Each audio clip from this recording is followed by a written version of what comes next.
2020, the world was shut. This island had 2 million tourists. 2 million tourists during a pandemic. But yet somehow, still cheap as shit to buy on the island. I don't know. It blows my mind. But honestly, it's where I'm looking at next. Personally, for me, I don't even want to invest in it. Like, as in, I don't want to even rent it out. I want to own a piece of that island because it's just going to go through the roof. I don't understand how it hasn't already. Hey guys, welcome back to the channel. I thought I'd jump on the channel today and put down a video talking about some of the best places to buy property in Greece on the Greek islands. Because summer's coming up, I definitely plan on hitting up an island this year. And I was thinking to myself, I'm like, what islands would I go to? Where would I want to start looking at? And then I started to do some research. But before I go any further, don't forget to subscribe if you're watching on YouTube. Check out the rest of the videos that are all about investing in Greece, where to invest, how to invest, all that kind of stuff. Follow, share, comment, like. If you have any questions, throw them my way. I do go back and forth with quite a few people. And I generally go live once on a weekend as well, so people can interact with me one-on-one if you need to, or one-on-many, whatever that is. For those of you watching, I am also now available on Spotify. So if you don't have 20 minutes to sit down and watch a video on YouTube, because let's face it, we're all kind of busy these days. I don't even have time to watch YouTube. It is available on Spotify. Buy in Greece. I'm slowly putting up all the videos that I've done. I'm converting them into a podcast. So bear with me, but there are, I think, 4, including this one, that are going to go up. So there's at least an hour's worth of audio up there that you can listen to. But yeah, let's get into it.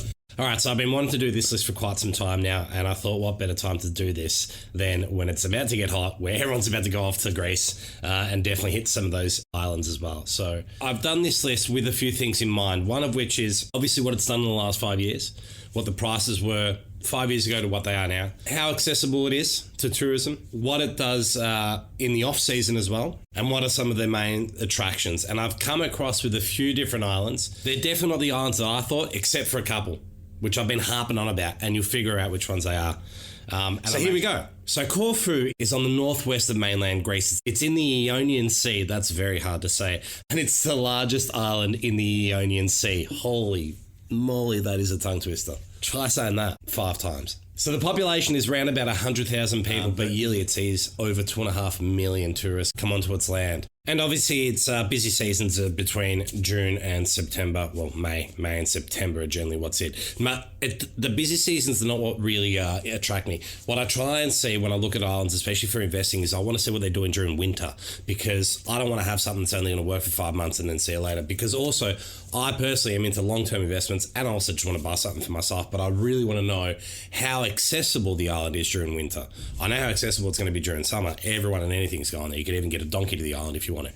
But can I get there during winter? And the way to look at that is to see what activities are available on the island during winter. And generally the ones that have got mountains means they've got hiking, they've got rock climbing, they've got abseiling, all those kind of outdoor activities, which generally seem to happen during winter for whatever reason. And I think maybe it's because the prices drop. Maybe no one wants to go hiking when it's 45 degrees. You'd rather sit on the beach.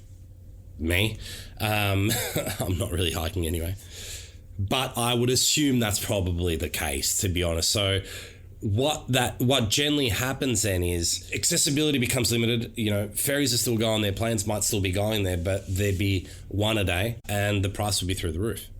So the other thing that I look at is how big the airport is on the islands. Now, in this case, Corfu sees, 2 million people coming through the airport, and then the rest obviously coming through the boats. And the reason I say that is because is that island linked to the mainland, and how is it an international airport, which Corfu is. International, obviously you're not flying to Australia from Corfu, but you can go to other parts of Europe, which means that it's a big enough airport to be able to facilitate a fair few planes coming in. Now, things to see in Corfu, a whole bunch of old stuff, UNESCO heritage sites, Achillean Palace, you got the monastery, you got the mountain, Bodigonisi, which is Mouse Island, but it's very beautiful as well, which is just off Corfu. Bars and whatnot, so it's popular, but it's not really popular for the banging tourism. There are obviously bars and nightclubs everywhere. Everywhere you go, you're going to find those local little hotspots for the younger crowds, but that's not what it's known for. It's a lot more local and cultural in that sense. Now, I've had a look at the prices over the last 5 years. Now, keep in mind, COVID was a factor, but COVID was a factor for the whole world. What they've done since COVID is what I'm kind of judging them on, because the whole world's risen, other islands have risen, other areas in Greece have risen, anywhere in the world. Now, 5 years ago, in 2019, pre-COVID, mind you, you could get a place for about 2,000 a square metre on average. Now, in 2024, those prices went up 2,650 square metre on average. So it's about a 32% increase, which is really good, to be honest. Now, overall, in the city centre, you're looking at about 2,000 to 3,500 euro per square metre. And in some of the high demand areas, you're looking upwards of 4,000 euro a square metre, which is insane. In the overall area of Corfu, you're probably looking in the low 2,000s. So, for a couple of €100,000, you can buy yourself a decent 100 square metre apartment to either live or rent, which is actually quite big. That's basically 2 bedrooms, a kitchen, a living room, a lounge room, all that kind of stuff, so bathroom, etc. So that's quite a decent size apartment for a family to live in, or for someone to rent there for a week or two. And now keep in mind, the average nightly rate for any of those areas throughout the peak season is anywhere from €100 to €300 a night, depending on the areas. The high demand areas like Asiopi and Stephanos are going to reach up towards the €300, depending on the quality of the home. The lower in demand areas like the Old Town and all that kind of stuff, probably looking about €100 to €150 a night during the summer period. So now you've obviously got beautiful beaches, you got luxury villas, you got all those kind of lavish lifestyle amenities on the island. You're going to have them on every island, so I'm not even going to talk about them, because let's be honest, it's a Greek island, someone's built them. But all in all, a nice island to begin with. Coming in at number 4 on this list is a little island called Lefkada, right next to Corfu, just above it actually. It's connected to the mainland by a bridge, but you can also get to it by boat from Corfu, so a lot of people will fly into Corfu, spend a bit of time there. Let's go check out Lefkada. Now, Lefkada's gorgeous, but only about 22,000 people live there, and it's actually unclear of how many people will visit this island throughout the year, because of the fact that there's just a bridge connecting it. There's no real ticket sales on a boat or a plane or anything like that, but it increases significantly, so much so that the price of a house per square metre increased just over 25% in the last year alone. So the current market rate for a square metre in Lefkada is €3,700, which is Athens prices. For an island that's only got 20,000 people, 22,000 people, whatever it is, somewhere around there. It's tiny, but the beauty of it is gorgeous. It's one of those picturesque views. It's got the crystal blue waters, the white sands, the cliffs, the hills, all Greek island. Just think Greek island, you got it. And it's very accessible, because you either go from Corfu when you fly into there, or you can drive. I mean, Athens, it's a 4-hour drive. It's not the best, but it's not the worst either. If you want to go there for a weekend or whatever, and let's face it, if you're in Greece, you don't care, because you're like, well, let's just go see some of these beautiful places. It hasn't really picked up on the touristy. When I say touristy, I mean your Insta-famous kind of people that are just going there for the shits and giggles, like they do in Santorini's got its sunset, Mykonos got its party islands, and blah, blah, blah. The people in Greece know of Lefkada. I've heard Lefkada my whole life. I don't know anyone in Australia who knows of Lefkada that isn't Greek. Even some of the Greeks don't even know where Lefkada is. That's what I'm saying by touristy. It hasn't really attracted your friggin' socialites and all that kind of stuff. It's tourism comes within, from the people that just love it as a nice little cultural area. Yeah, it's still up and coming in that sense. Now, your nightly rate during the peak season, again, is sitting around about 100 to 150 in the main areas, and then upwards of €200 in the more luxury areas. Now, typically, your rental returns on a nightly rate, I'm going based off a short-term rental here, is probably between €100 and €150 a night, which seems to be roughly the case. I mean, if you've got sea views and it's a little bit more luxurious, upwards of 200, but not that much more, because again, it is connected to a bridge. It's not something, you can also drive off and stay just off the island for a little bit cheaper. That's the other thing. The accessibility to the island is actually going to drive prices up, because if you can't get off that island, you're going to have to pay accommodation.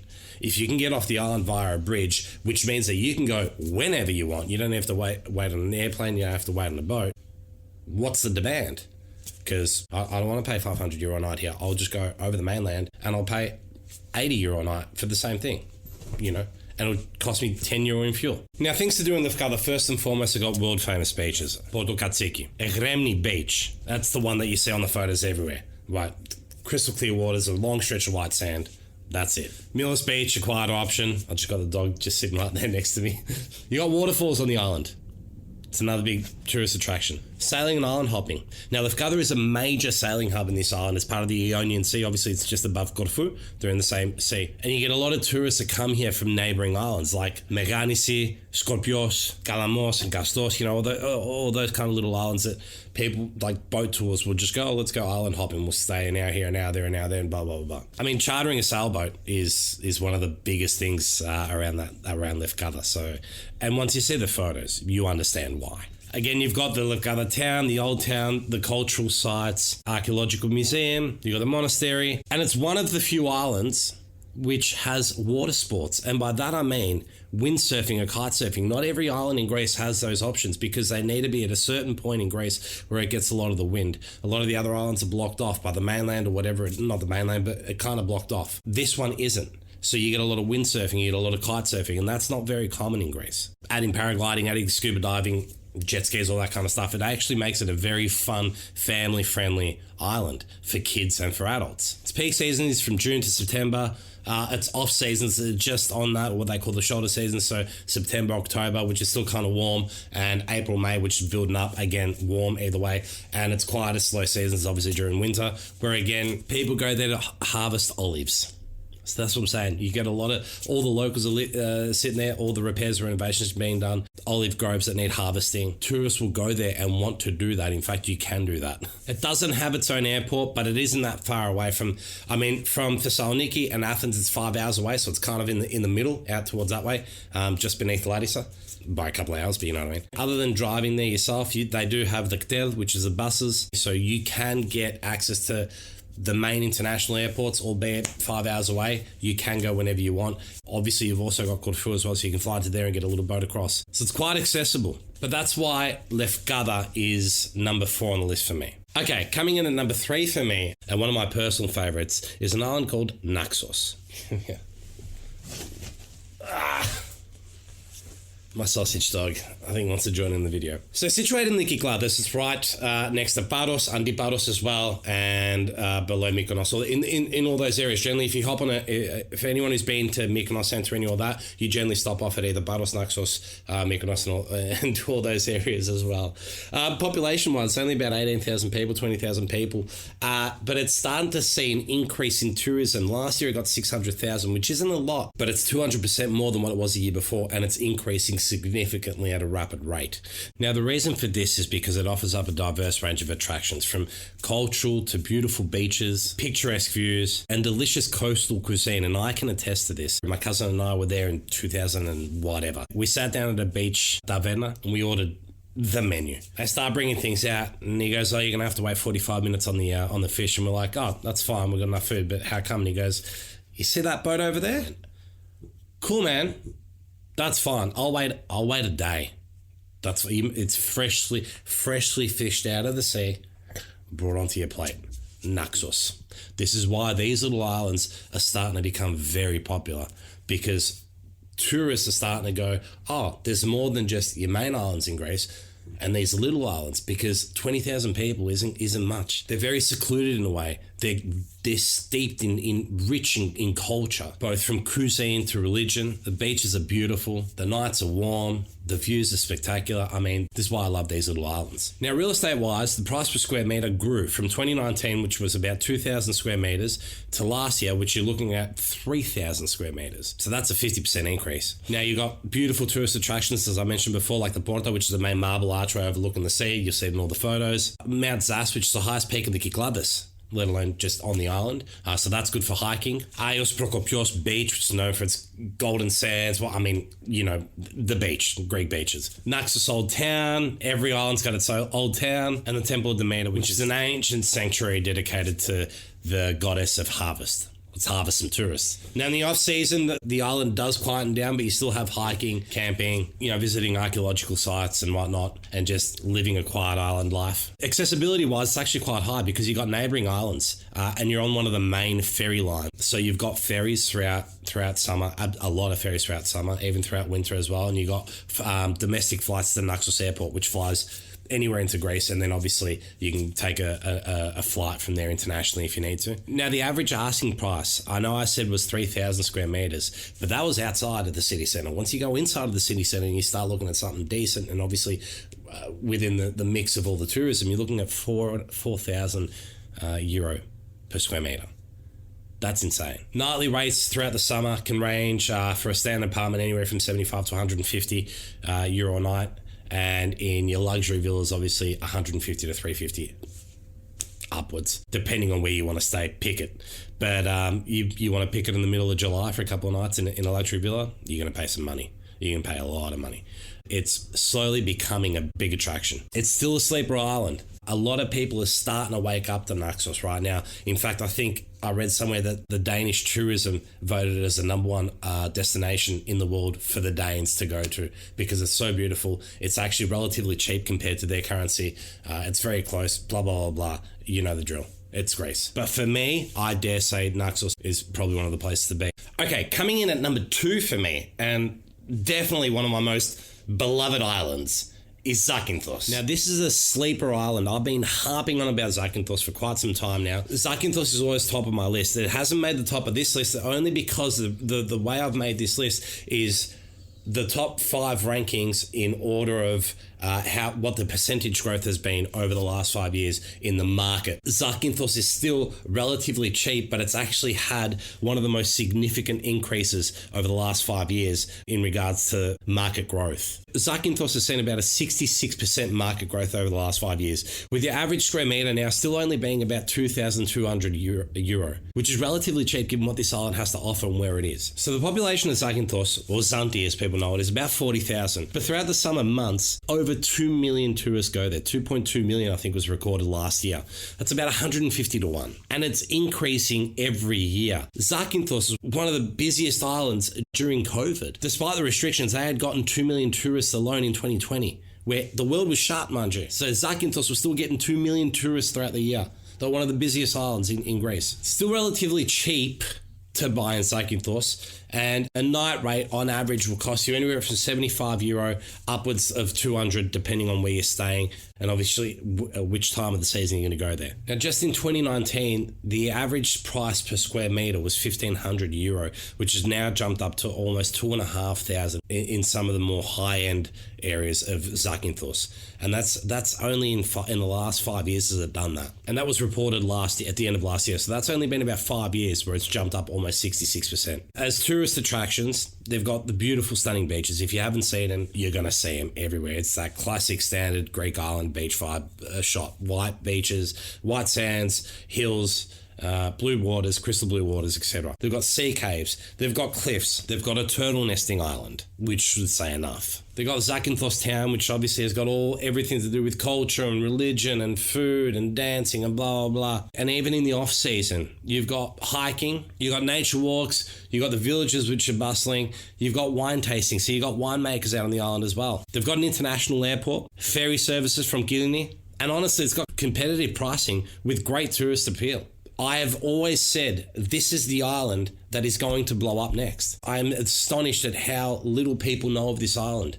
You've probably seen these photos everywhere, but you don't even know where it is. And unfortunately, tourism in Greece campaigns mostly around Santorini, Mykonos, Chios, all that kind of stuff. But these other little smaller islands, in 2020, the world was shut.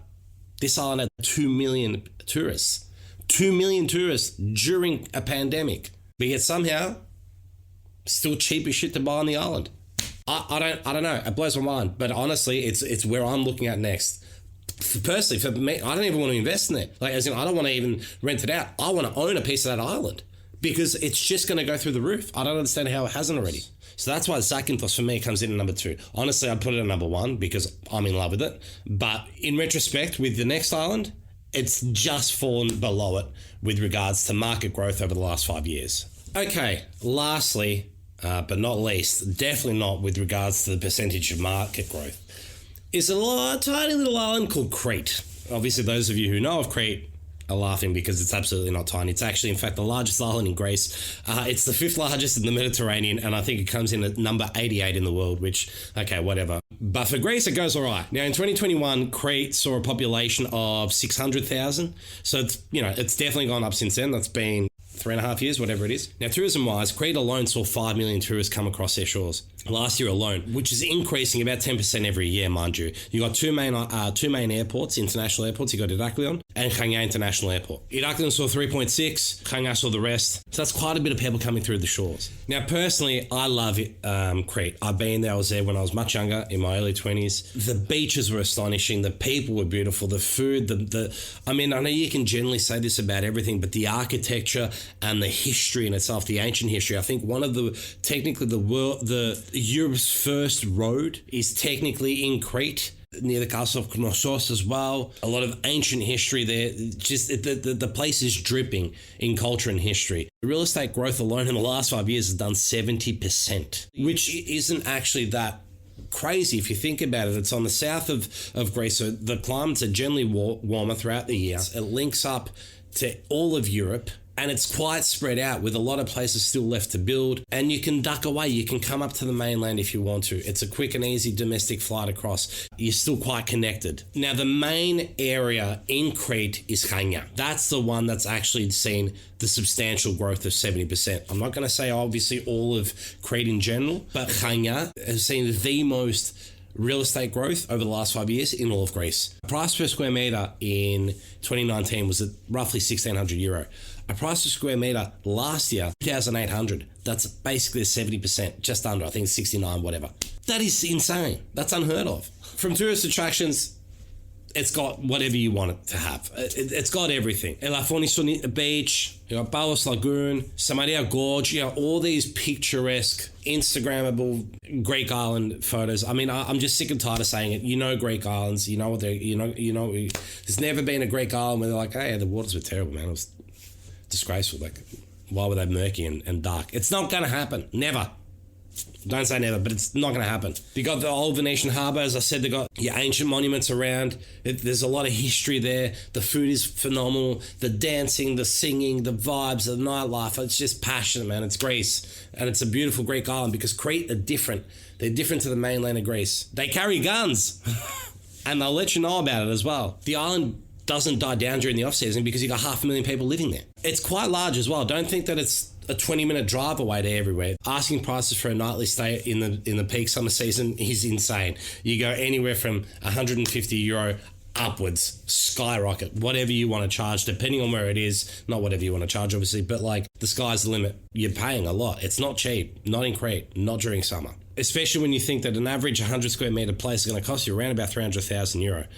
That's up there. That's Athens prices for something decent. That's Athens prices on an island. Granted, the biggest island in Greece, but that's what you're playing with. But it's seen the most growth. But that's my list of the top islands to buy real estate in Greece if you're looking to buy on a Greek island, and my reasons for them. I still personally believe Zakynthos is the silent assassin in that whole list, but I think I've just got a thing for Zakynthos. Now, on the topic of Crete just got hit with a 6-point-something magnitude earthquake a couple of hours ago from me putting down this podcast, and I've just seen it on the news, so I hope everyone is all good. I hope everyone gets away well. But that's it for me for today. Don't forget, I am on Spotify. If you're listening to this on Spotify, I'm on YouTube. I'm on all the socials. Buying Greece across any of the platforms. Buyinggrace.com.au if you want to utilize my services. I am a buyer's agent. I am a seller's agent. I'm a property manager, and I run project managing as well for people who are looking to do renovations on their properties in Greece. I'm personally going to be there in July. I'm already catching up with a few people over there who are interested in seeing what I have to do and buying stuff. I'm going to be in Thessaloniki. I'm renovating 2 places. If you're in Thessaloniki, come down. I'll gladly take you through everything and show you what I do, how I do it, and would love to just have a chat. Until next week, see you guys.